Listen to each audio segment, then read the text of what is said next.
Jokowi baik dalam arti apa yang Anda maksud baik itu?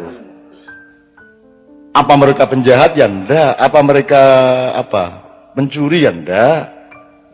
Mungkin ada kekeliruan-kekeliruan kecil, ada keraguan-keraguan kecil, ada kekalahan terhadap nafsu, ada rasa tidak tahu malu menawar-nawarkan diri, yaitu itu urusan lain. Kalau kayak kita ini kan, Anda kan enggak tega menawarkan diri toh. Gitu loh, enggak. Aku loh. Apik loh tadi presiden aku loh. Wis to, percaya kowe ya. Aku sok blusukan aku. Gitu. Nah, ada yang enggak, itu kan soal enggak tahu malu gitu. Enggak ada masalah. Tapi kalau baik-baik semua, masalahnya Mas, Indonesia ini tingkat komplikasi masalahnya sedemikian ruwetnya sehingga tidak cukup hanya dipimpin dan diatasi oleh orang baik. Nek wong apik tok malah Mas, yo apik, kuat, sekti, ra iso ditembak, ora iso sedih, rada edan, wani nekat, karo Gusti Allah cedak, ngono Mas. Nek ora lengkap kuwi ra iso Mas.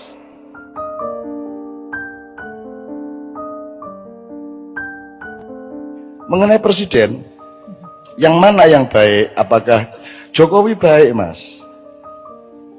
Baik. Prabowo baik. Sapa meneh liyane? Prabowo itu salah satu yang diperintah. Jadi ada beberapa satuan yang diperintah untuk mengantisipasi kelompok-kelompok aktivis pada tahun 97. Ya. Nah, sialnya Prabowo itu ketika dia menculik tapi tidak dimusnahkan, terus jadi orang hilang itu. Yang diculik oleh pasukannya Prabowo ini dikembalikan ke masyarakat, makanya sekarang mereka ikut Gerindra. Memang diculik, tapi ora dipateni ngono lho. Iki salahe dhek ning ngono kuwi. Kudune dipateni ora ono masalah wis. Sebagaimana kelompok-kelompok yang lain. Makanya Pius, Haryanto Taslam ikut Gerindra sejak awal. Mereka berterima kasih kepada Prabowo ngono lho. Aku iki tapi aja njur terus ngene lho. Meskipun aku iki gawe-gawein sakarmu gak masalah. Aku wis tidak akan bergeming sehelai bulu saya oleh fitnah dan manipulasi, ora masalah. Engko ngene gambaran. Nganggo iki pisan to ya. Persis ngene iki. Ya ora apa-apa lah.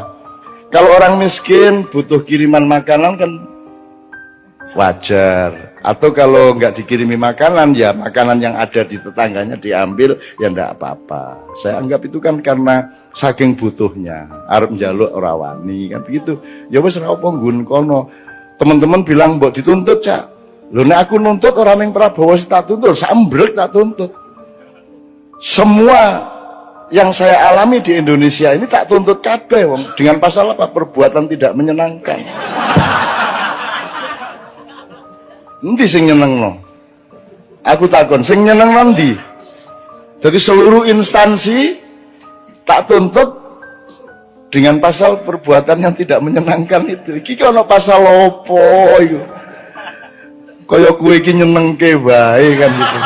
Walah Jan. Ya wis ora apa-apa, makanya kita ini kan enggak mau jadi Indonesia gitu loh.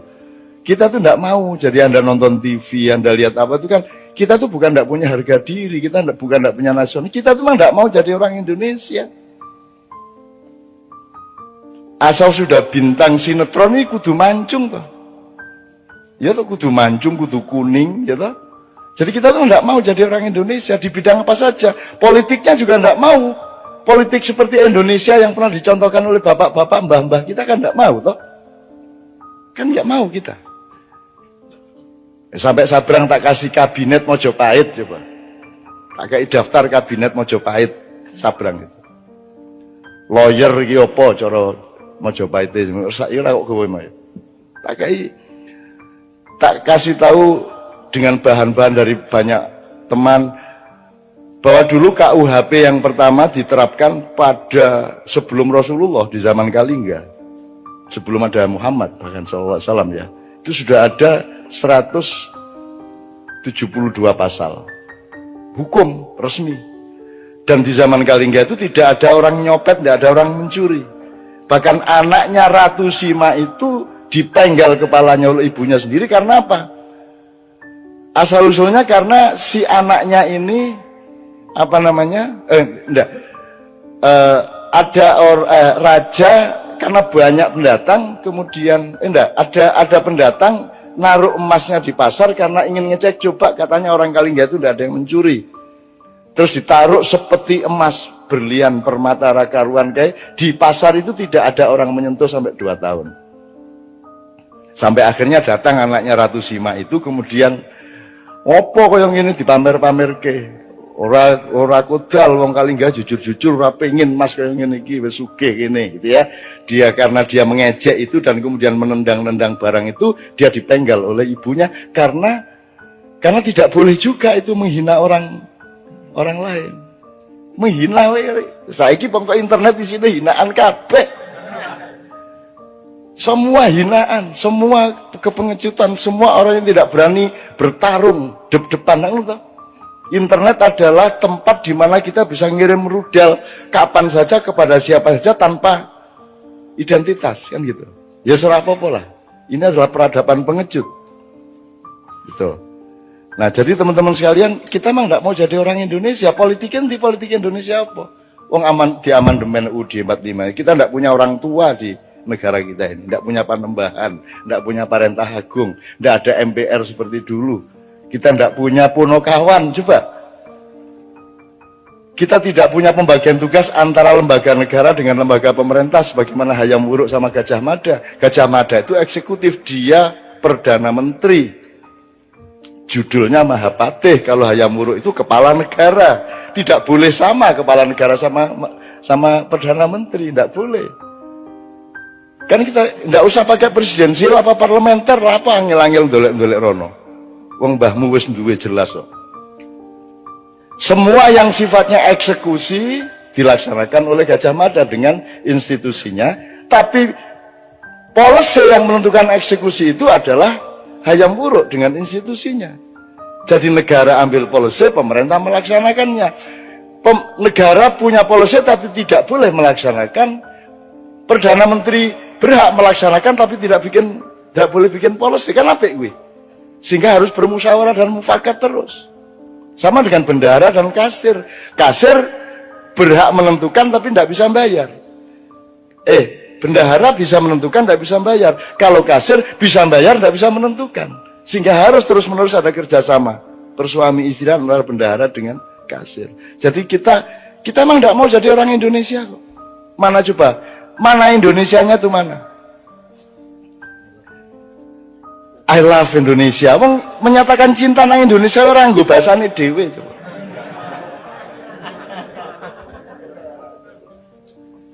Coba piye.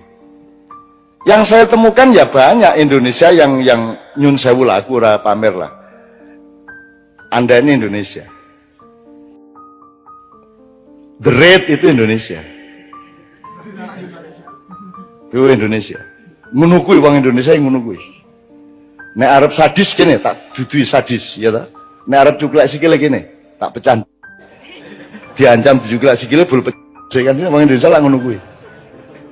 Arep menggok nengen liwat kiwa nyet ngono kae ta. Ah kuwi ta. Itu orang Indonesia. Ndak ada dimanapun di seluruh planet, ndak ada. Ada orang naik motor mau belok kanan seko kiwa nyit. Ono mobil-mobil motor diliwati kabeh. Itu hanya sok-sok mobil bareng. Mobil ya wani. Nyit ngene iki motornya wani. Dan itu hanya orang Indonesia. Jadi orang Indonesia itu orang yang dahsyat, cuman tidak diberi peluang untuk tidak dirantai. Dia selalu dirantai sejak kecil. Nah, Anda bermakyah ini, Anda mengurai rantai di kaki Anda, dan Anda menjadi manusia merdeka. Anda mengenali diri sendiri sehingga Anda bisa menentukan siapa presidennya karena engkau mengenali dirimu sendiri. Begitu kata anak saya tadi, Mas. Ngono, bapak anak itu komposisinya luar biasa. Gue ngerti piye carane angel iku ndidik anakku sehingga iso komposisi intelektuale kaya ngono kuwi. Angel kuwi. Angel tenan kuwi. Tak sengsarake suwe kuwi.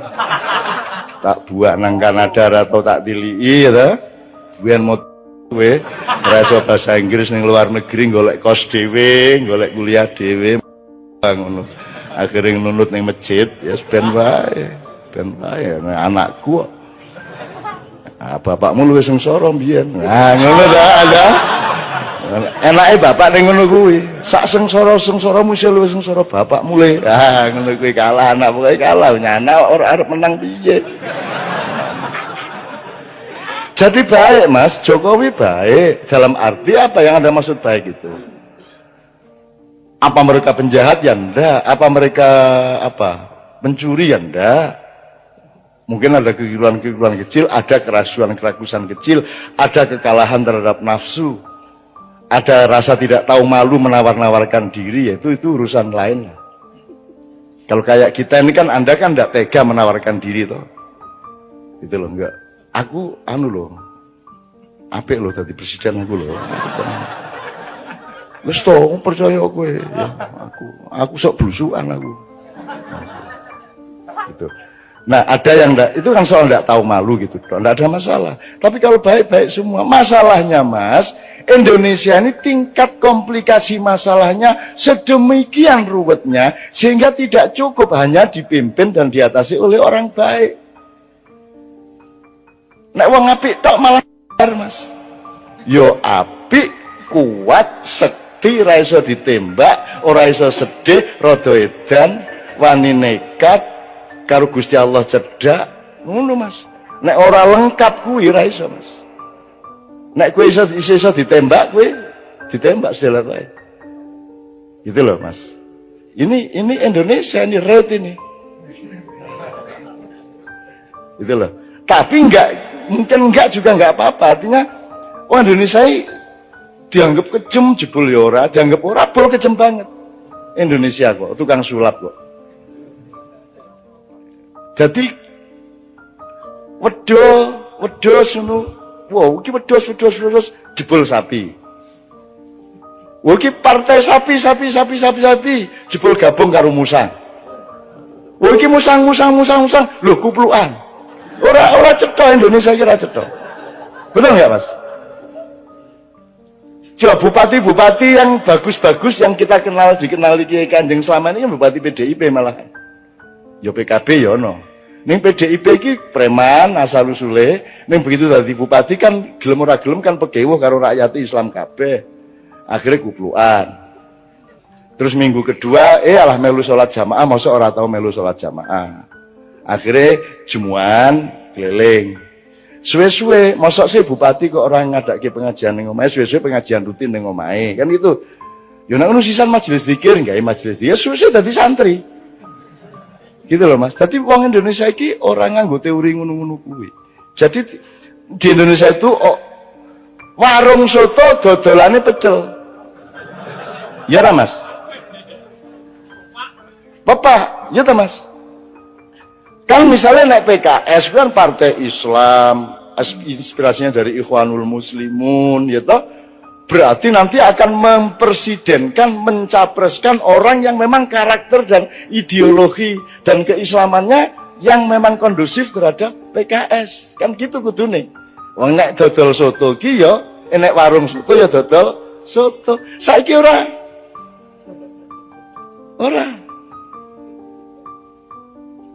Gitu loh. Saiki iki sapa wae iso karo sapa wae. Sapa wae iso dadi apa wae. Kan ngono to Mas. Sing dadeni sing endi ngono wae to. Gitu loh Mas. Jadi kalau yang disebut kebaikan pribadi baik-baik semua, sapa sing ndak baik? Ya sopan, ya apik, ya pinter. Tapi kan masalahnya tidak sesederhana itu di Indonesia. Kita ini membutuhkan pemimpin yang menurut teori yang kita tahu. Tapi kalau Allah mau bikin sesuatu yang di luar dugaan kita ya mau apa? Gak ingin kok kungfu panda sing dadi presiden. Kata ora iso apa-apa jebul sing dibutuhke malah sing ora iso apa-apa arep piye kowe? Misale bal-balan iki kok ora ana iki ana pemain siji kok ora melayu to.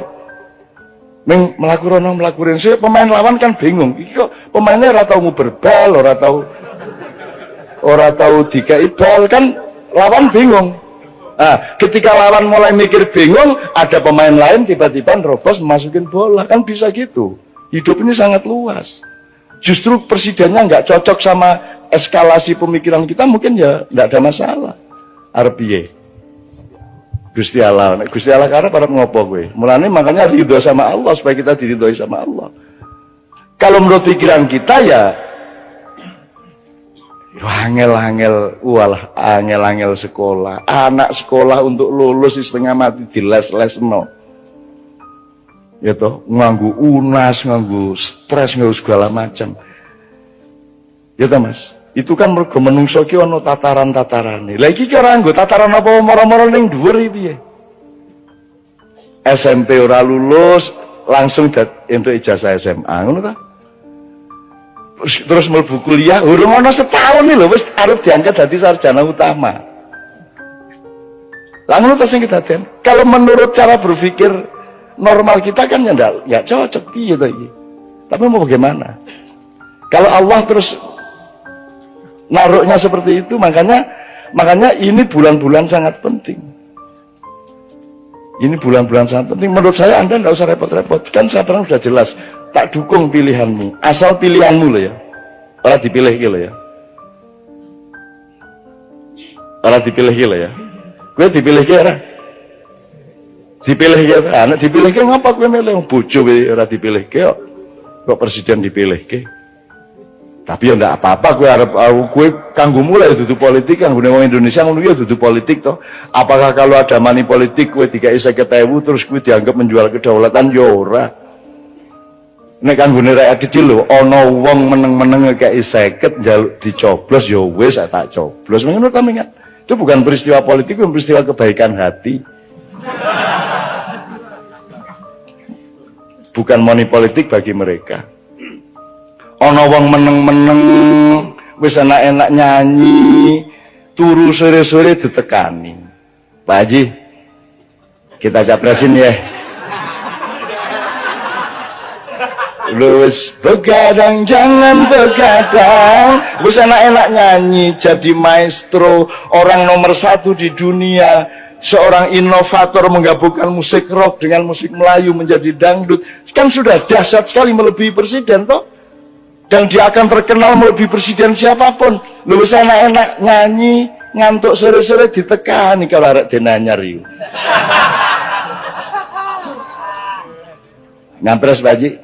Nah, mari ngono begitu oleh 9%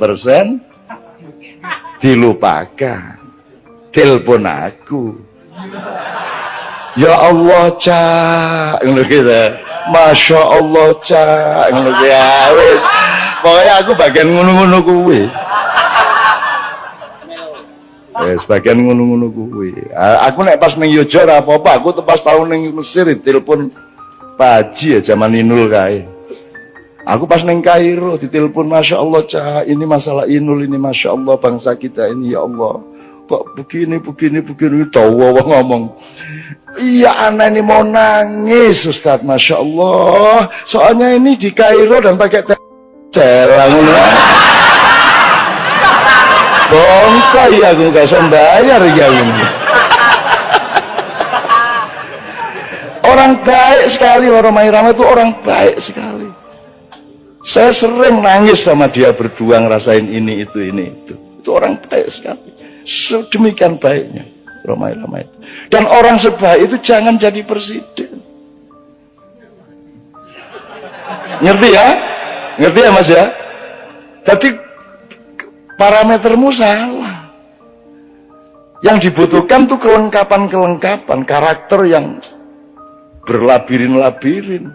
Wah iki kudu dadi pawang, kudu dadi macam-macam wis, pokoknya ya satrio itu lengkap juga, ya intelektual, ya jagoan, ya apa. Ning ya pinandita nek jarine Ronggo Pinandita itu artinya dia juga seorang negarawan, dia juga punya kebijakan, dia punya wisdom, dia punya rohani, dia punya apa namanya? Kawaskitan, lantip, waskito kan begitu. Tapi itu juga tidak cukup, dia harus punya tali sambungan dengan Allah, sinisian wahyu. Ane Gusti Allah iki arep ngkai wahyu sapa apa nyambung karo sapa? Saya arep dhewe.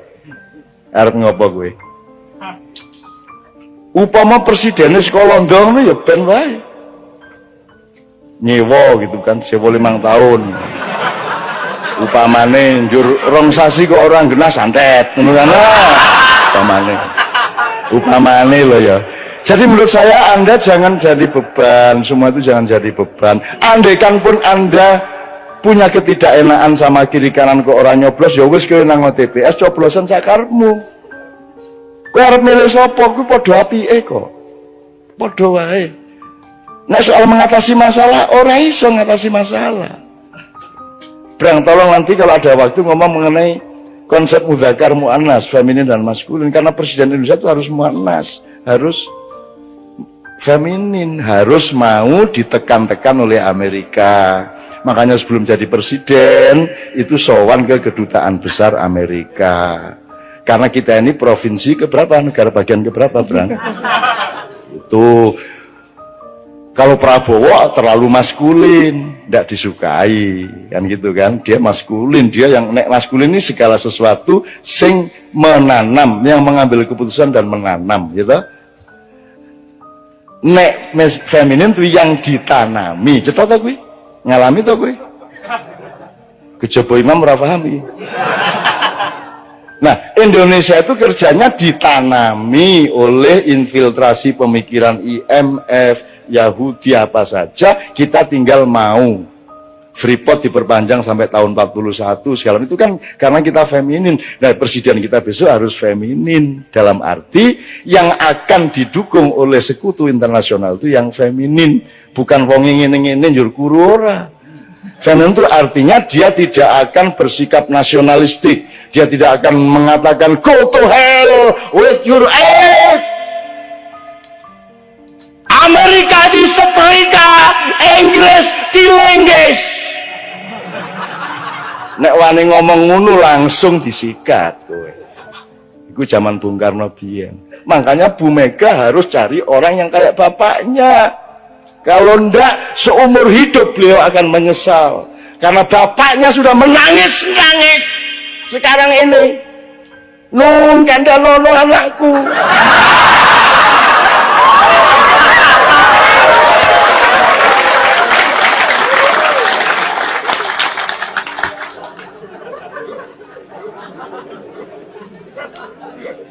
Ini tak dawano gak sido capres iki. Ya, tak omongno ndek ndi gak sido capres lah apik kabeh ya ini. Ini sekarang ini situasinya lebih berbahaya dari tahun 65. Dan sekarang pemetaan nasional itu persis 62, 63, 64. Aku ndak akan jelaskan nanti jadi fitnah. Anjane saiki kira betul-betul butuh perbaikan mendasar, ibarat mobil turun mesin Indonesia ini. Jadi kita punya problem besar dalam soal ketatanegaraan. Kita punya problem besar terhadap sah tidaknya akad nikah kita pada tahun 1945 dan 28. Kita punya masalah besar terhadap struktur dan etika pembagian kerja kenegaraan kita. Negara dan pemerintah tidak ada bedanya dan seterusnya. Bahkan dalam misalnya aku mau cerita kalau Pak Mas Didi soal MK tadi, tapi tidak usah saya ngomongin kapan-kapan aja. Tapi intinya kita punya masalah ekonomi, masalah kenegaraan, konstitusi, logika, nasionalisme, kita punya masalah. Beliau ini saiki dadi alang-alang, Pak Wesa. Alang-alang itu lah dianggap gak produktif. Kon tak kandhani ya. Nek Merapi kate meledos, kabeh wong di sekitar Jogja di lereng Merapi nandur alang-alang. Kok nandur alang-alang? Loh, pohon, tanaman yang punya getaran untuk menyelamatkan sekitarnya dari lahar dan wedhus gembel itu alang-alang. Dadi nek Merapi mulai ya apa, wong-wong nandur alang-alang, Pak. Jadi beliau bikin sanggar alang-alang itu untuk menghalangi segala kemungkinan kerusakan dan kemungkaran yang terjadi pada generasi muda dan anak-anak itu. Kemana? Kapan-kapan kita baca bukunya Mas Iman Budi Santoso, seorang sastrawan di Jogja, senior saya, mengenai pohon-pohon, mengenai nama desa. Nek Jombang ono jenenge alang-alang caruban. Ya, ono meneh pengalangan. ono meneh. Jadi itu semua ada riwayatnya. Semua desa-desa di Jawa itu punya nama-nama pohon. Nama pohon itu banyak dijadikan lambang atau hikmah atau ilmu dari teritorial. Itu Mas ya. Oke. Tak persingkat gini Mas Didit ya. Saya sangat paham pemikiran Anda. Dan saya bukan tidak setuju. Kita semua standby untuk tutwuri handayani ya monggo, nek anjane sing penting iku untuk ing madya mangunkarsa ya ayo, untuk ing ngarsa sing tulodo ya ayo, gak masalah. Nek anjane tepatnya seperti itu, ndak ada masalah. Dan memang wis wayahe. Kita butuh kongres nasional kenegarawanan Indonesia misalnya. Tak ceritani ini. Tak mulai Pak Harto ya. Zaman Pak Harto jauh sebelum reformasi, jauh sebelum ada rame-rame di Jakarta, saya menerbitkan selebaran. Judulnya Kita Memerlukan Dewan Negara, TNI Harus Berpihak Kepada Rakyat. Yang nyetak Zaki, yang sekarang manajer Kiai Kanjeng. Zaki dicak iki wanita ngomong ini iki. Ya. Besok Zaki ada dengan Kiai Kanjeng di Gresik. Takono. Zaki rodok ndredeg iku. Cak wanita musuh Pak Harto kaya lho. Aku gak musuh Pak Harto, aku iki ngomong sing bener iki ngene. Kita cetak. Dibutuhkan Dewan Negara. Karena pemerintahnya sedang kacau, maka yang dibutuhkan adalah level di atasnya yang mewakili nasionalisme sejati, yaitu Dewan Negara. Sekarang juga dibutuhkan itu. Menurut saya harus ada musyawarah kenegarawanan Republik Indonesia, mengumpulkan semua orang-orang yang memang punya nasionalisme dan hidupnya memang membuktikan dia bersih dari perusakan-perusakan atas Indonesia, untuk membenahi tadi itu konstitusinya, reamandemen, bentuk negara. Kita punya masalah kenegaraan yang sangat serius. Aturan-aturan tentang hutang, aturan nek kon dadi presiden 5 tahun utangnya oleh sak piro, ojo kon bebani presiden berikutnya. Harus ada etikanya, harus ada aturannya. Kan sekarang semua pada tidak tertata dan seterusnya. Jadi kita butuh musyawarah kenegarawanan. Nggak usah negarawan, cek gak cemburu. Musyawarah kenegarawanan Indonesia. Wong tuwek-tuwek, wong sing murni-murni ngelompok memberi rekomendasi, dan gak perlu metoto-metoto, gak perlu sumbar-sumbar, dan gak musuhi sapa-sapa. Ini untuk mencintai bangsa Indonesia dan menjaga tanah air Republik Indonesia yang Allah kasih ke kita dan harus kita rawat sebaik-baiknya. Satu ya. Saya bikin selebaran Dewan Negara itu ya kira-kira tanggal awal Mei. Terus padang bulan pas tanggal 12 Mei di Jombang, Menturo. Terus aku pamit, Rek, iki aku menenang Jakarta soalnya kok beberapa hari ono goro-goro di Jakarta. Kemudian terjadilah penembakan Trisakti besoknya. Kemudian terjadi pembakaran-pembakaran, penjaraan-penjaraan sampai ke Surabaya, sampai ke Makassar, dan terutama di Jakarta. Sampai akhirnya kita kumpul yang 5 orang itu, Anda tahu, Cak Nur, saya, Pak Melik Fajar, Imam Utomo Dananjaya, sama Pak Sudrajat. Kita merumuskan saran agar Pak Harto turun dengan kita kasih metodenya dan cara-cara untuk supaya rakyat tetap selamat dalam keadaan perubahan ini. Dan kita ajukan pada tanggal 17. Kemudian kita konferensi pers, nangis-nangis kabeh. Aku dijaluk melok ndonga dan nangis kabeh, dan ingin betul-betul ada perubahan yang darurat di Indonesia pada waktu itu, karena Amerika sudah tidak suka sama Pak Harto, semua di luar negeri sudah tidak merestui Pak Harto, rakyat sudah jenuh semuanya dan seterusnya. Terus kita kasih saran, Pak Harto gini-gini, ini saatnya sampean turun, sampai tak bujui Pak, wis tak sampean iku wis tuwuk ta, mosok gurung tuwuk sampean dadi presiden, wis sampean lereno cek mulya, gak padeken gak angun. Akhirnya kan semua orang tahu bahwa saya yang ngajarin Pak Harto ngomong saya tidak jadi presiden tidak padeken ngono. Lho iku gak padeken lho cara ndi? Nek gak cara Jawa Timur ya. Ya. Anda sudah tahu kemudian tanggal 18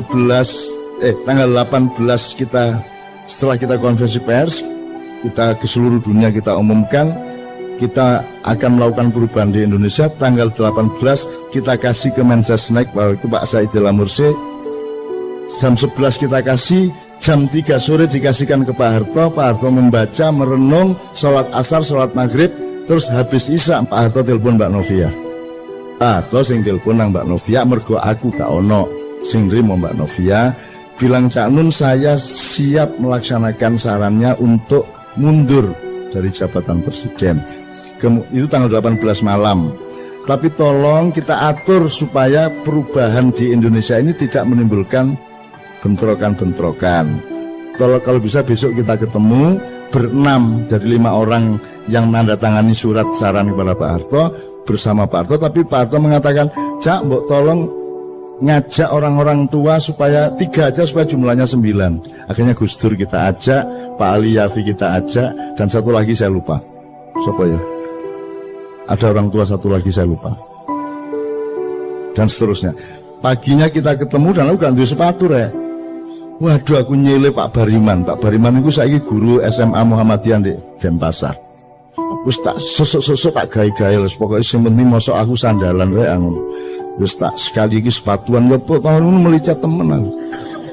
Terus demi Indonesia harus gak apa-apa sih kalau melicat. Wes. Oke, akhirnya semua proses kita jalankan Pak Harto mudun, tapi di tengah jalan dikhianati oleh sejumlah tokoh. Jadi reformasi itu sebenarnya konsepnya adalah bukan Pak Harto turun terus Habibie naik. Yang salah kan semuanya.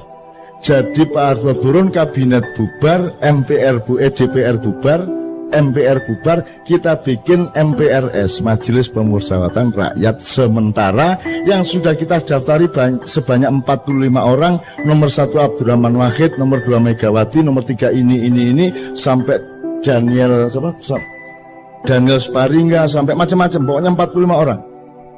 Cak Nurholis Majid, terus macam-macam sing kita perhitungkan cukup reformis. Jadi seharusnya Pak Harto turun tanggal 21, terus kita resmikan ada Majelis Permusyawaratan Rakyat Sementara dan langsung bersidang 45 orang menentukan kepala negara sementara yang langsung kita tugasi untuk membuat pemilu secepat-cepatnya, paling lambat antara 6 bulan sampai 1 tahun. Sehingga kita clean betul, kita resii betul, dan kita bikin sesuatu yang baru. Dan itu kita perlukan sekarang sebenarnya. Tapi saya cerita dulu yang soal Pak Harto. Kemudian ini dikhianati tengah jalan, akhirnya Habibie yang naik, dan Anda tidak pernah tahu dan tidak pernah ada yang meneliti, dari UNER pun tidak ada yang meneliti siapa yang sebenarnya menyusun kabinet, siapa yang waktu itu bermain. Kalau sing takon aku yang menengahi, masuk gak ditakoni tak kandak-kandak no. Itu ya. Faktanya semuanya jelas. Sampai sekarang dipersoalkan tim mawar sing apa segala macam, itu pada waktu tanggal belasan Mei waktu itu. Itu semua juga ada ceritanya. Nek awakmu tahu nang Padang Bulan zaman itu sampean rulah ceritanya. Ya, pada waktu itu siapa yang datang ke sana saya lindungi sejak dari Juanda. Aku nyusul di Juanda itu, aku mlebu pesawat. Jadi dia mlebu pesawat ono aku. Loh, kok di sini Cak? Oh iya ya, kepala bandara ya. Mboyo apa ceritanya, pokoknya aku ndek ngarepe pesawat iku, ndek ngarepe lawang dibuka terus ono ondo mudun iku, aku ndek kono. Soalnya aku nyusul ndek bandara malah masalah. Engko diketok uang, ketok wartawan segala, aku langsung ndek pesawat itu. Carane runu ya apa urusanku. Kemudian teman sekalian, ada satu lagi, ada saat-saat darurat di mana PDIP pasti menang untuk memilih Megawati jadi presiden pada periode sesudah Habibie. Tapi wong Islam ya wis gatel, wis gak kuat. Islam ya wis kudu berperan. Maka orang Islam mencalonkan Pak Habibie. Iki karo-karone gak siap untuk kalah. Nek wong Islam kalah, wong Islam juga ikhlas. Nek PDIP kalah, PDIP yang ngamuk. Maka kita inisiatif. Dalam satu hari saya menemui P3 ketuanya dan Golkar ketuanya, karena besok akan memilih presiden di MPR untuk memilih Habibie atau Megawati. Pokoknya tidak lama, 20 menit sama setengah jam. Terus saya malamnya datang ke Pak Harto. Saya minta Gus Dur rapat dulu di rumah Gus Dur. Gus, iki wayahe wong tuwek sing mimpin saiki. Nek sing mimpin wong loro iku engko sing iki gak trimo, sing iku gak trimo. Kudu sampean sing maju. Sampean iku sultane. Karena Gus Dur bilang, "Cak iki nek ketoke sing cocok Sultan Jogja." Ngono. Soalnya nek Mega engko yo ngamuk, wong Islame engko nek Habibie yo ngamuk, wong PDIP ne ketoke sing netral Sultan. Aku ketemu Gus Dur awan-awan. Terus aku ngono, "Gus, nek Sultan aku gak melok ngewangi lho, Gus. Aku ro Sultan Jogja lho. Nek menurut aku durung wayahe dan gak cocok.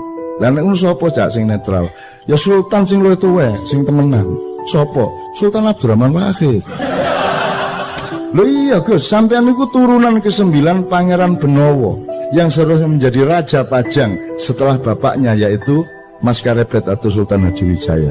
Tapi kan sampean tidak kerasan sama konflik antara Sutowijo dengan bapak sampean. Terus Pangeran Benowo pergi membuat pesantren di daerah Banjarnegara Banyumas. Nah saiki wis wayahe Pangeran Benowo turunane nang istana. Sampean Gus saiki wayahe. Tuh, sadurunge aku ketika dulu saya mau mengupacarai Pak Harto untuk husnul khotimah, wiritan, sholat di masjid DPR, kan gagal Mas. Gagal tuh artinya aku gak, karena koran-koran memberitakan secara sangat dipelesetkan. Aku ngomong ikrar husnul khotimah. Nah Islam pakai husnul khotimah loh konsep utamanya. Tapi di koran nulisnya pertobatan nasional Soeharto. Loh, duduk pertobatan nasional husnul khotimah. Dan Allah loh yang nawari husnul khotimah. Iku mergo nek uangku ya elek barang. Maka dikei akhir yang baik, husnul khotimah. Akhirnya aku muring-muring, pertemuan saya batalkan di DPR pada arek maknya wis ambrek teko ndek kono. Saya bilang sama wartawan, pertemuan saya batalkan, Pak Harto saya larang datang. Terus aku telepon Pak Harto di depan mereka. Pak sampean gak usah rene. Sampean cukup wiritan sing iki karo sembahyang 2 rakaat saiki. Sembahyang duha jam 9 esok. Saudara, saya tidak akan adakan pertemuan karena Anda tidak percaya kepada proses ini. Saya persilakan Anda sekarang mengadili Soeharto. Kalau Anda berhasil mengadili Soeharto, potongan kupingku karo wedi aku. Waduh nek iya temen ganti kuping gak aku. Tapi tak teka-teka ngomong, potongan kupingku nek kon iso ngadili Soeharto. Dan Soeharto sudah siap diadili. Wis tak gawe konsep. Saya Soeharto, mantan Presiden RI, siap untuk tidak menjadi presiden lagi. Nomor 2, saya siap untuk tidak ikut campur pada setiap pemilihan presiden. Nomor 3, saya Soeharto siap diadili oleh pengadilan negara untuk mempertanggungjawabkan tugas saya 32 tahun. Nomor 4, saya Soeharto gini siap untuk mengembalikan harta benda yang menurut pengadilan negara adalah bukan milik saya tapi milik rakyat Indonesia. Pak Harto tanda tangan. Pak Harto tanda tangan. Diwoco nggih Cak, tanda tangan langsung. Wis kari kok adili. Tuh. Akhirnya acara tak batal no. Terus aku iseng-iseng dolen nang omahe Gus Dur. Ndek Ciganjur. Tak ceritani ngene Cak. Minggu ae Pak Harto tak jake nang Masjid Istiqlal. Engko sampean teni ndek kono kok diacara ndek kono husnul khotimah. Loh Gus, aku gak ngongkon lho, aku gak njaluk lho Gus. Iki sampean wis dikarep. Iya ta Cak, wis gak apa-apa, sampean rono dhisiki ngomong sampean ndek lor, aku ndek kidul. Engko aku sing nyusul Pak Harto kok iki jam 10 wis ndek Istiqlal. Ngono. Terus seneng to atiku. Seneng. Terus mari ngono wartawan nyerbu. Gus, katanya mau bawa Pak Harto ke Istiqlal, kata Cak Nun tadi di luar gini. Biasa Cak Nun wis ngono iku nek ngomong. Lho ya apa sih Gus iki? Ya aku karo Gus Dur iku rek, kanca rek. Guyon, memel. Aku karo Gus Dur gak tau ngomong serius. Cerita sing gak ngono. Wes pokoke memel ngono iku guyon jombangan iku. Karena aku gak ono formal-formal, itu sahabat saya. Jadi pokoknya intinya Mas, terus aku kepeduk Gus Dur sebelum pemilihan beberapa jam, dan saya bilang sama Gus Dur, Gus sampai tadi presiden insya Allah, enggak sore. Kan wilayahnya malam Mas, untuk sore. Tiap aku njaluk loro Gus. Mergo aku sing usaha, aku sing njaluk P3 kudu milih Gus Dur. Golkar kudu milih Gus Dur. Nek kalian berdua akan mengalahkan PDIP. Ngono. Masalahnya bukan saya tidak setuju Megawati, cuman situasinya tidak memungkinkan. Saiki kudu wong tuwek sing mimpin Indonesia, itu situasinya pada waktu itu. Mulanya aku menjaluk loro Gus Sarati sampean ngurusi Aceh temenan karena masih ribut terus Aceh. Nomor loro gak ono mistik, gak ono Nyai Roro Kidul. Sampean gak ruta tema iku di Indonesia. Nyai Roro Kidul ku ono terus, jek digawa-gawa terus. Tapi aku njaluk Gus Dur, Gus wis gak ono Nyai Roro Kidul. Terus Gus Dur jawab ngene karo turu Aceh gampang Cak. Gampang ya napa wong gak beres-beres. Macam-macam tak tabok. Gus Dur wenteng enek ngomongin. Terus Nyai Roro Kidul apa lho? Wis tak SMS wingi Cak. Ya apa ya? Ya apa Gus Dur? Wis tak di SMS ya apa? Tak kon jilbaban. Gus Dur iki lho, idene iki lho. Bayangno Nyai Kidul jilbaban seluruh. Imajinasi cek nakale wong ya Allah aku guyu cekikan Gus sampean niku masyaallah. Wis nek swarga gak ono sampean lak gak enak swarga niku sangono. Wis sampean iki top wis ya bayangno Nyai Roro Kidul jilbaban niku. Dan seterusnya ya.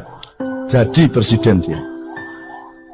Nah, itu adalah momentum-momentum darurat Mas Didit yang memang perlu kita lakukan. Dan sekarang ini sebenarnya potensinya menuju ke situ. Itu yang sampai maksud tadi. Cuman saya ini kan orang yang tidak punya api. Aku gak ada nafsu. Bukan soal nyongok loh ya.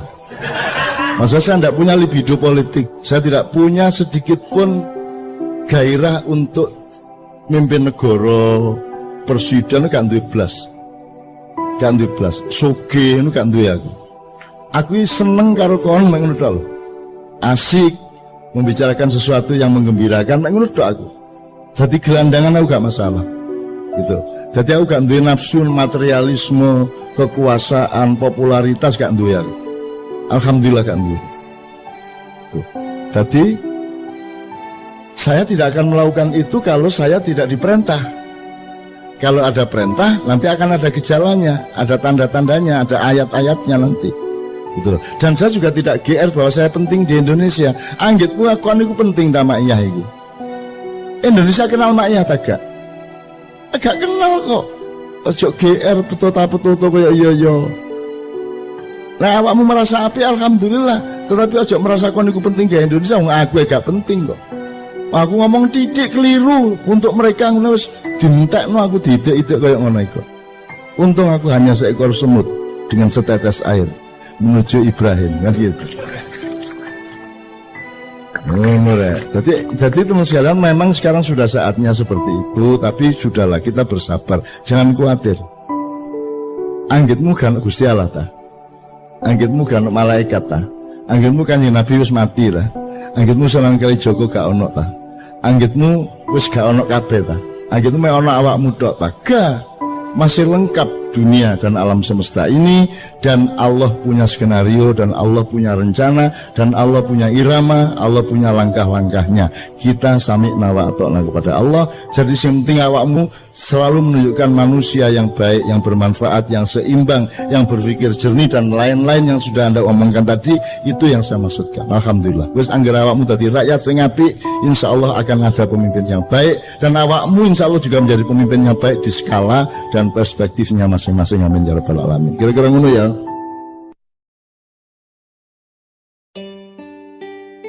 Saya punya beberapa pertanyaan, tolong dicatat. Kalau ada yang bisa menjawab sekarang alhamdulillah, kalau tidak jadi PR bersama. Hafal teks proklamasi? Ada yang hafal teks proklamasi? SMK sing hafal ya malahan. Ngatik-ngatik SMK. Hal-hal yang mengenai pemindahan kekuasaan dan lain-lain diselenggarakan dalam cara sesama dan tempo yang sesingkat-singkatnya. Oke, wis gak apa-apa wong kancane durung proklamasi ya, gitu. Pertanyaan saya sederhana. Apa yang dipindahkan itu apa? Apa yang dipindahkan kan pemindahan kekuasaan. Maksudnya kekuasaan itu apa? Keuangan, otoritas kenegaraan, kedaulatan, emas, Seluruhnya. seluruhnya. Oke. Seluruhnya itu apa ya? Jajal sebutan. Telu ae, telu. Kedaulatan, Ya. kekayaan, Kekayaan itu apa aja? aset bangsa, kebudayaan, semuanya yang ada di Indonesia. Termasuk aspek pembentukan negara yang termasuk dalam kekayaan negara. Terus sumber daya manusia. Oke, wes gak apa-apa wes. Sebelumnya dikuasai siapa memang? Penjajah Belanda. Oke. Dipindahkan dari siapa ke siapa? Pemindahan itu dilangsungkan dari siapa ke siapa? Dari konteks realnya dari Jepang ke Indonesia. Pernah terjadi? Kapan pemindahan itu dilakukan? Ketika proklamasi. Loh, kalau sudah dipindahkan kenapa pakai akan dilaksanakan secara seksama? Berarti belum dilaksanakan. Kan teksnya gitu. Betul nggak? Teksnya akan dilaksanakan secara seksama dalam tempo sesingkatnya sehingga ketika proklamasi belum terjadi. Kapan pemindahan itu terjadi? Kapan itu terjadi? Sopo nang sopo? Nggak harus dia bisa jawab sekarang. Iki takono presidenmu saiki ya gak iso jawab. Tenang aja, gak masalah. Aku mek ngelingno kon niku duwe PR serius. Gak iso Indonesia bangkit nek kon gak ngerti bayimu iku ya apa. Ngono ya. Tak baleni. Dari siapa ke siapa tadi ada yang bilang? Dari Jepang ke Indonesia. Pernah terjadi? Pernah terjadi ini? Pernah terjadi? Serah terima pemindahan itu? Saya belum lahir, Tak Anu. Lah. Anek jawabannya ngono. Iya, tadi kon kok sholat ping 5. Kok jawabannya ngono meneh kon gurung lahir ayo. Mbah Nun, Engko ya. Mbah Nun nun sewu, kula nderek tukar pikiran nggih. Iya. Terus ketika Jepang datang ke Indonesia, Jepang menjanjikan akan membantu proses kemerdekaan Indonesia dari Belanda. Sebenarnya yang mau dipindahkan kedaulatan itu dari Belanda ke Indonesia. Jepang itu janjinya mau membantu. Makanya dibikin BPU PKI, Badan Persiapan dan seterusnya. Oke. BPU PKI pada saat itu dia belum bikin secara detail negara itu kayak apa. Sing dibikin BPU PKI filsafat kemerdekaan. Sing dimaksud merdeka itu ya apa. Sehingga akhirnya tersusunlah proklamasi. Belum mikir undang-undang, belum mikir dasar negara, belum mikir struktur kabinet. Sing dipikir waktu itu BPUKI filsafat merdeka. Merdeka itu apa? Lah, setelah proklamasi Pak Karno matur tenggene teksin niku mau hal-hal di proses secepatnya dengan seksama. Hal-hal yang dimaksud itu banyak sekali. Bahkan sampai hari ini belum terselesaikan. Jadi setelah Jepang selesai itu kan Jepang kena bom. Jepang wis putus asa katanya ninggalin Indonesia. Itu variabel. Maksud saya, kamu tuh menjawab A dulu baru B. Ojo-ojo langsung kok ringkes kabeh. Jadi iku kedaden taga pemindahan itu. Pemindahan pemerintahan kedaden. Kapan? Terus di sidang PBB kan aslinya Indonesia kedaulatannya diakui. Ya, tapi pemindahannya dari siapa ke siapa? Dari Belanda. Apakah Belanda pernah mengakui bahwa dia menjajah Indonesia? Belanda nggak mau mengakui, di PBB Belanda nggak mau mengakui. Jadi ada terjadi pemindahan tagak, kayak kon nyerano motor nang koncomu lho, ono tagak. Terjadi apa tidak? Secara teknis tidak. Lah ya, tapi terus secara apa? Secara pengakuan internasional mengakui Indonesia merdeka. Ya. Asli deh Belanda dhewe iki ya gak rela. Terus gaya apa tek iku, Man? Gawe tek iku pertama menumbuhkan filsafat kemerdekaan dan rakyat itu percaya Indonesia itu merdeka rek. Saiki Indonesia merdeka. Oke. Begitu dengan ini saya menyatakan ya. Wis merdeka ta iku? menurut pernyataan Pak Karno Wis merdeka. merdeka. Terus J ono PR untuk memindahkan. Nggih. Nah, apa nih PR itu? Apa PR itu? Bukan kedaulatan, wis diproklamasikan kok J ono PR, kok J ono. Wis soal kedaulatan NKRI sudah beres dengan alinea pertama. PR yang belum selesai pada saat